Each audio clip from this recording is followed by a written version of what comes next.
Good evening, everybody. It's Tuesday the 12th of September, and hope you're all having a decent week. We've had a bit of rain on and off. I think we had 6 millimetres on Sunday and about 1 millimetre yesterday and a little bit today, but still not enough to make any difference to our hard soils.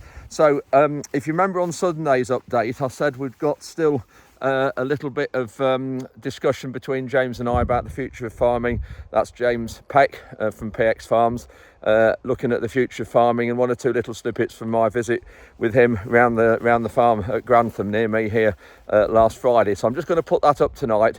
It will be about 16-17 minutes long, but I just thought there's some useful discussion between James and myself, carrying on looking at the baling of the straw and the oat straw and the problems he's got with the oat straw not drying out very well, and also a look at a really quaint church on the edge of the village where he's farming. This church isn't used, so we'll look at that as well, and a bit of banter as well between us as always. Anyway, that's it for this intro. Let's go on into it, and you'll see for a start little clip of what I was really impressed with, and that's the horse Tremano that we saw James is working, and then straight into looking around and then discussions between James and myself. Thanks for watching, and we'll see you at the end. That's tight there. You can see that because it's just pulling him down a bit with his engine. Yeah. You look at the end of the engine, look at the exhaust, you can see it's working hard. Yeah. That's been a really loyal machine, man. You've had that since 2011, and yeah, what a tractor that's been. Yeah. Much problems? Not really. I mean, it's been almost unstoppable. Those times are in a good old depth there, which is brilliant. James now just having a drive round, and this is just typical Lincolnshire, lovely stone houses. And just back up, James, because and we'll just look at this lovely church just out your window. Where is it? Don't back into the gatepost. No. Lovely Lincolnshire village church, but it's not used. There we go. Look at that lovely church through there. Smart, isn't it? Isn't it? Really is. Yeah. Look at that. Well, perhaps you and Rhonda could use that as your wedding venue. Yeah, no, don't suggest that too loudly. Well, we did go to St Swithin's, didn't we, for Michael and Sam's? Oh, we did, that's right. Yeah, in your village. Yeah, look at that. Fantastic. It's a village of ill repute. It is very ill repute. We're just going in to have a look at this church. James says he needs to repent his sins, so I think he's got B&B books somewhere. Well, I bet if I look hard enough, some of the gravestones will have Ward on them. Yeah, I'll tell you what, that's like the PX logo, look at that. You remember Blair Witch Project? No, what's that? It was that first scary movie, wasn't it? What was it? I don't know. Let's have a look at it. Here we go. Wow.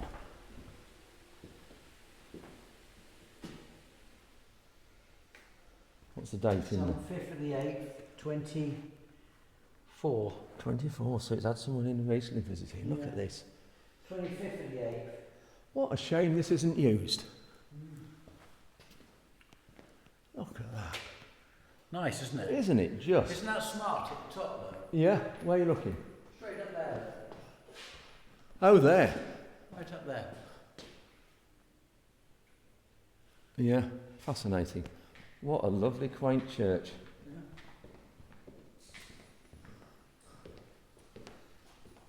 Right, James, you got anything to add, mate?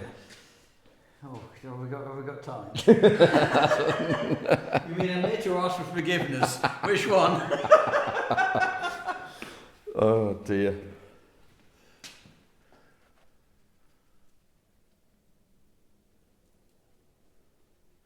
Brilliant. So that's where we are, and that's the name of the church. Church of St Margaret. Haseby, Lincolnshire. Oh look, Church of St Margaret or St Barbara. Oh, yeah.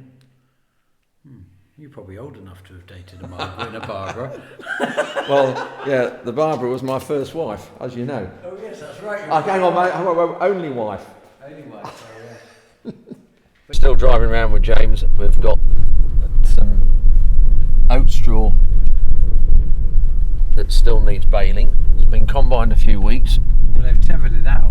and they're moving it to get it to dry. They've got to keep it on controlled tractor farming, you see, so they can't go. They tethered it out, and then they've got to bring it back in. Yes. They've got the woofler, but then they've also got their hay equipment. So this is father and son team here. So these are the balers that we had at Leadenham a couple of weeks ago. Some of you might have recognise the name or the baler. Yeah, we've been using Henry now for about, it must be 6-7 years, something like that. Yeah, it's brilliant. He follows us to Cambridge, It does all of it at Cambridge as well. and Bedford and Yeah. Hertfordshire and here. So his guys get used to travel lodge. Yes. You've a lot of straw out here still. Yeah. When you look round.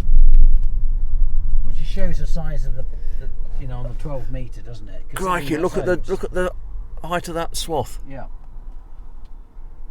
Still got the colour. Yes. They've knocked this about a few times already. Yeah. Let's go and have a look at a bale. Yeah. Let's have a look at one. Yeah. So this is a bale of oat straw. What's it? It's a really pleasant smell, isn't it?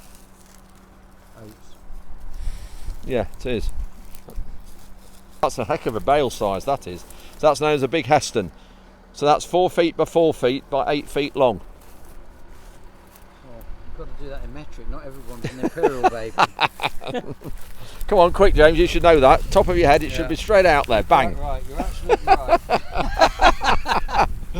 Well, okay, I can tell you what it is, because if 40 foot is 12 metres, Yes. it's 10 for that. So Yeah. it's 1.2 by 1.2. What was the other measurement? 8. 8. So it's double that. Yeah, double 2.4. 2.4. Yeah. 1 point. That's it. There you go.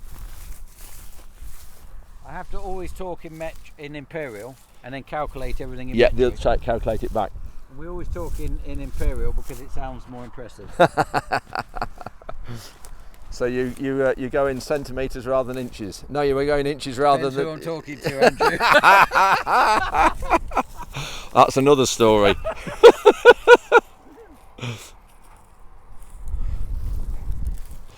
Saying about we're looking in between, there's no traffic. One thing I have spotted, James, that's in between. What have we got? What's this thing called here? I'm just struggling. What do we? Oh, is it something called blackgrass? Well, is hold it? on a second. Let me just get a bit of steam. Give me your sock. No, we're not. No, we're not. We're not taking it back to Leadenham. I need to keep your roguing team employed. Otherwise, your mobile toilet on your roguing wagon won't get used. Yeah, I'm just looking at.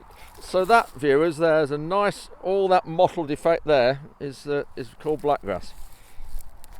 That we've spent years getting rid of. Well, it looks like you brought it here. Yeah, it looks like I have. Oh, I can tell you what's happened here. So now we've had this is an interesting problem. So these are spring drilled oats, Yeah.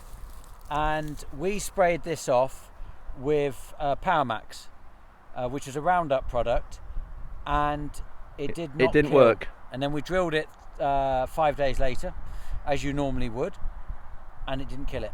But you see, as well with oats, you've got the There's preems. no control. No. So we then went up. We've then gone off for an investigation, and that's been investigated to look into why the product didn't do. They took off some empty bags we had where we had some left Yeah. in it, and they've analysed. Secondary bags that we had in the store. They've sent that off for analysis. Of course, they came back and said currently that it had the active ingredient, but there was about 5 fields here that got sprayed on one different day, and it didn't die. Didn't work. No. You see, looking at And that. of course, because we spray something off and then you go in to drill it 3 days later, actually, you're never going to know if it's died. No. Because unless you sat back for 3 weeks. Exactly. And wait for it to go brown, you just don't know. If we go, I'm just getting some stick from James now because it's brought me into another field and it's clean. So he wants me to show that it is clean. this was sprayed about 2 days earlier. Right. With the same product. Same product, but different batch. Yeah. Different batch of chemical. So when we went and sprayed these other field, it was a different batch. So we believe that there's something wrong with the batch. Yeah, probably so is. that's now out for investigation.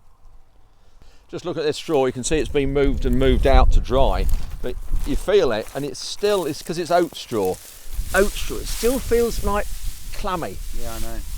And then it heats up in the bale and Yeah. they reject it. You just feel that feels Yeah. clammy, doesn't it? Yeah, yeah. But It is notoriously difficult, It is. isn't it? Yeah.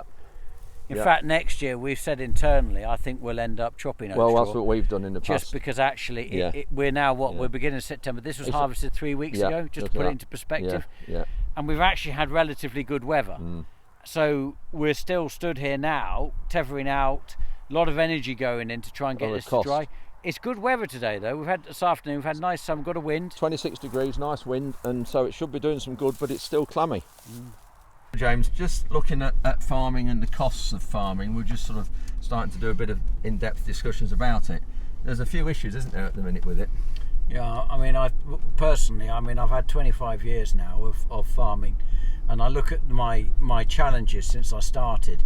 I mean, when I came out of university in '98, and then I went into travelled the world and drove combines in Australia and things, and came back. We went from £180 a tonne when I was at college, and I came back and it went to 60. And during that time, it stayed at 60 for quite a number of years. Yeah, I remember those. We went from, say, 5 tractors down to 1 big tractor. Yeah. And we had people who retired and etc. So there was a perfect opportunity to do that. So we made profit, through basically mechanisation and reorganisation. Then we created growth, taking on more land. Yeah. Well, nowadays farming's gone into a completely different time, where actually there's quite a lot of debt now in farming, associated with HP agreements, machinery. That's right. And we've obviously been reliant on single farm payment in one way or another. And the emphasis that's now come about through government is don't farm. That's right, they're focusing that with this SFI, and they're encouraging people, and actually the returns at the moment from SFI are sometimes greater than growing a crop. Yeah. But the danger is, of course, going into SFI completely. If you got the agreement in early enough, you sell your kit, and then who's to say that the current government won't change course, which they can do, and pull the money? Well, 3 years is all the length of the agreement is, and actually, as we've already seen through SFI, they had a 3-year agreement, and after 1 year they pulled it. Yep. Now, I think that's a frightening place, because you're only actually going to make money out of going into SFI if you can actually make people redundant, don't have any staff, rent the houses out, don't have the machinery, don't have the HP. If you end up keeping all of that and doing SFI, you're actually not saving the money. No, you're not at all. This is the thing, you're not at all. And the costs actually of doing it are quite large. I think they're larger than what people realise. And where's the money going out of the industry? When you start to break down, when you look at income or who we're competing against internationally, where is the money going? Yeah. There's a frightening amount of money going out of the farming business. Huge. Well, and the last government, apparently, there was £100,000, sorry, 100 million, not 100,000, there was £100 million that was earmarked for agriculture, and it wasn't used. I saw that. Did you also see that DEFRA have done a survey? 64% of farmers will not make any money, and 34% have already left the industry since 2001. Worrying, isn't it? Where's our food going to come from? A third of farmers that we've known in our careers have left. Aren't doing it now. And then, of course, the other problem we've got is all the main infrastructure of farming, water, that we've had in Lincolnshire, huge problems with water and flooding this last year, and the Environment Agency can just seem to do what they like, and it's farming that's suffering because of a lack of the Environment Agency's maintenance that they aren't doing. And when you look at the cost of it, the cost of growing a crop are huge now. Machinery prices just keep going up and up and up, yet the price we're selling our produce at is the same as it was years ago. Yeah. But that's an international problem. Yes, big problem. But I mean, we've stagnated effectively on yields, haven't we? Yeah, I mean, my grandfather would have seen 10 tonne a hectare from probably 3 tonne a hectare. Yeah. So in his career, he saw an enormous. Well, I think 1976 was the best year ever. When I was born. When you were born. Oh God, here we go. But I've walked into that one. I bet you were dating then. I was 16 then, so yeah. I won't tell you what I was doing then, but anyway, well, you can probably guess. But yeah, not dissimilar to what you're doing now, probably.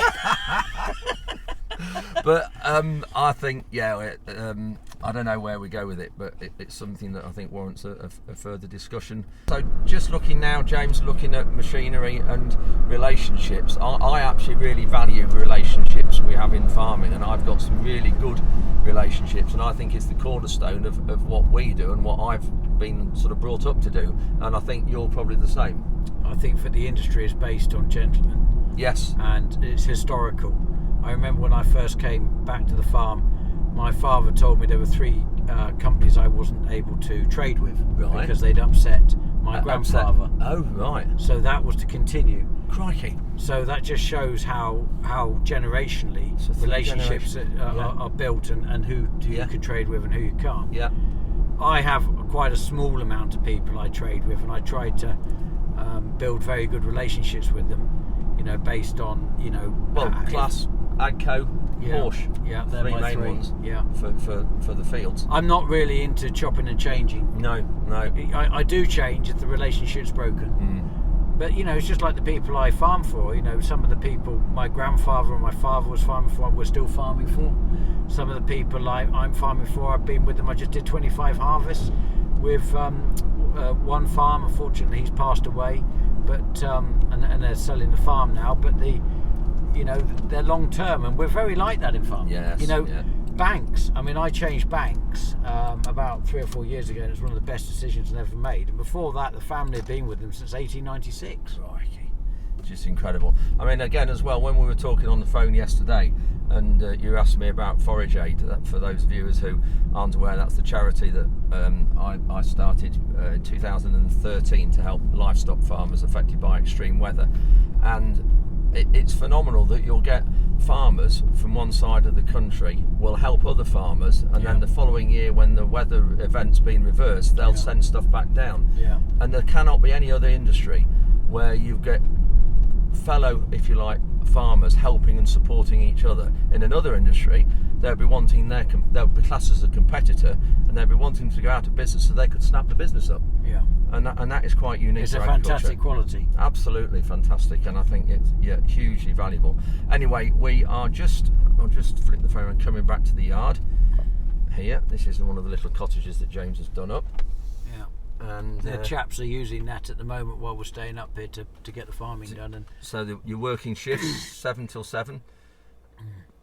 And so they're doing 12-hour shifts each, and then I bring the food up. Unfortunately, the food which should have been here about 2.5 hours ago is currently sitting on the A1. So the food wagon's on the A1 and the food's going cold. Yeah, but don't worry, we have a microwave, so we'll reheat it. But there's currently a low loader has now gone down to the A1 at Stamford to pick him up, to bring it back up here so we can get everybody fed. So we'll say cheerio. Thanks, James, for spending time here and showing us around. We're going to have to be trying one of those Tuanos, I think, on our land, because there's no doubt on heavy soils. It looks like it really thrives on that sort of soil type. So thanks for that. Pleasure. So that's it for this first of the midweek updates. I'll be back on Thursday evening, back more around the farm here. I'm just stood near a big stack of straw bales here that we're still waiting for quite a lot of these to go. So I'll maybe touch on that in Thursday's update. But thanks ever so much for watching, and we'll see you Thursday evening.